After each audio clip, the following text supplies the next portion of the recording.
What up, cappers, gamblers, punters? What up, sleuths? What up, mama? What up, baseball fans?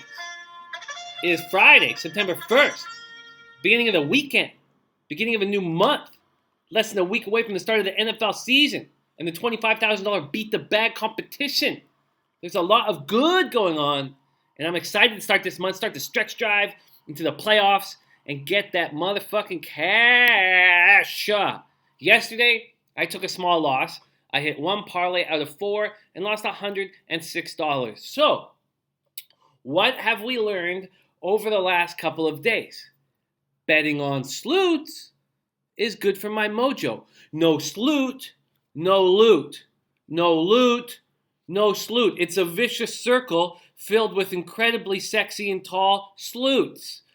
I need to try and bet on the sleuths every day from now on. Good for my mojo. It brings action to my dojo. Today I will bet the sleuths on the hardwood. Tonight I will have sleuths on my hardwood. It's another vicious cycle.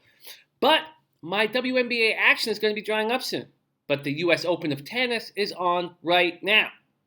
When my WNBA dries up, I will switch my sleut betting action to women's tennis. SBR's own Natalie Rydstrom is a sharp tennis handicapper who's been crushing the game this year, so I will probably tail their tail action. So I started looking over the US Open draw today, and I actually decided to place a bet on today's men's action. Now, normally, I wouldn't let my nationality influence my betting. That's a square move. But as I was looking over the US Open draw, I noticed that a young, up-and-coming Canadian tennis player, Denis Shapovalov, pulled a giant upset 2 days ago and took out the number 8 seed, Jo-Wilfried Tsonga. Shapovalov is on fire. He won the men's junior Wimbledon title last year. He made some noise in the main draw at Wimbledon this year. And a few weeks ago, he beat Rafael Nadal in the Canadian Open on his way to the semifinals. He's raising all kinds of eyebrows in the tennis world, and he took care of Tsonga the other day in straight sets. The kid is hot. He's got fire in his belly. And I'm taking him today to win his third round match against Kyle Edmund of not-so-Great Britain. I'm counting on Shapovalov to erase my memory of losing $10,000 the last time I bet on a Canadian tennis player. We don't need to go into the details on that other than to say drink sperm, Milos Raonic. If you want to know about the 10K loss, I should probably do my own series on that fucking debacle. But fuck it. Let's not talk about losses. Let's talk about wins. So there was a lot of action that I liked today. But I use the term liked. It's a new month. I need to end strong. I'm still in the hole of my bookie. We have had a good few days. We're up about $1,300, just a little under $1,300 over the last 4 days. But we need to keep winning desperately. Fucking desperately. So after going over and studying all the opportunities that were presented today, there was one game that I fucking loved. And I've decided to just hammer that action, or at least sell it first off in today's betting with the bag and sell it hard because I'm very confident in this action. So I've already started by putting $400 parlays tied to the Indians game 1 today with Carrasco on the mound. It was 2-1 last time I looked. Why don't we just take a quick fucking peek? Still 2-1, okay. We got one out in the bottom of the 6th. Miguel Cabrera is up. That used to be scary. Now he bats .251 with 14 homers. Fuck, man. Baseball players start losing it earlier and earlier these days. Okay, so I have all four of my action tied to the Indians game, but let's go that after I break it down. So this game that I love very, very much today is Baltimore at home over the Blue Jays at -170. It's Kevin Gausman versus Joe Biagini. Gausman's 10-9 with a 4.98 ERA and a 1.59 WHIP. Last out, he threw 7 2/3 scoreless innings against the Red Sox, allowing 4 hits, 5 Ks, and 3 walks. He's out of his batted balls in that last game against the Red Sox. 16 of 21 were poor contact. That 76.2% was the 4th highest of Gausman's career. He is pitching very well right now. He's fixed his whatever the fuck was wrong with him at the beginning of the year. He has fixed. He's 4-3 with a 3.59 ERA and 16 appearances versus the Jays.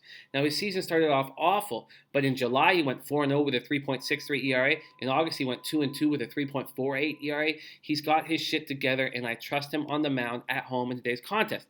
Going up against Joe Biagini. Biagini is 3-9 with a 5.40 ERA and a 1.40 WHIP. I've watched him very closely since we picked him up. He was a Rule 5 draft pick that we got off the Giants, and I've watched him very closely over the last 2 years. This was the first year that we tried to start him because of injuries in our rotation. As you guys remember, last year when we went all the way to the ALCS for the second year in a row, our starting staff was healthy all year long, and that's why we ended up with a plus 90 win season. This year we've had troubles with injuries, especially Aaron Sanchez, but almost all of our starters have spent some time on the DL except for Stroman. Now, Biagini is one of the guys that we've called up to see if we could stretch him out, and he's not looked good. He's looked good as a reliever, and he's not looked good as a starter. He was recalled Sunday from AAA, and that day he allowed 5 runs on 9 hits over 3 2/3. As a reliever, he does a nice job, but he just doesn't have the stamina as a starter. As a starter, opponents are hitting 283 off him with a 791 OPS. That's 150 points higher than when he comes in as a reliever. He has allowed 20 earned runs in his last 22 big league innings. He is susceptible. He's going to get touched and violated by the Orioles, who just got their 7-game winning streak snapped. So these are the bets I'm taking. I'm taking Baltimore over 4.5 runs, Baltimore over 8.5 hits, Baltimore most hits, more hits than the Jays, and Baltimore to win. Now, I've tied them already with $400 parlays to the Indians. So with Cleveland game 1 and Baltimore over 4.5, I'm getting plus 142.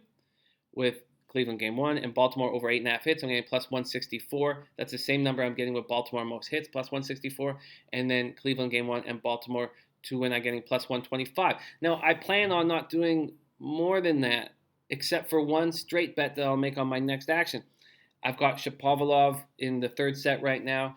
It's a very close match. It's 1-1, but I think Shapovalov will pull it out. I just have a straight bet on that. Now, if Cleveland loses today, I will change my action and dive deeper with this Baltimore action, which I really like. So I like Clevenger in game 2 with the Indians. I'm not sure if I'm going to make a move there. I might just make a single bet. Again, it all depends on whether Indians win game 1. I kind of like the under in the Brewers game with Jimmy Nelson on the mound against the Nats and Tanner Roark on the mound. I kind of like it, but I don't want to give you guys games I kind of like. I like this. This is my next straight bet that I will be making. It's Arizona at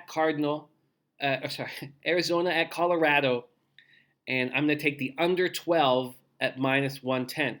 It's Taijuan Walker versus Kyle Freeland. Bunch of different reasons why I like the under 12 here.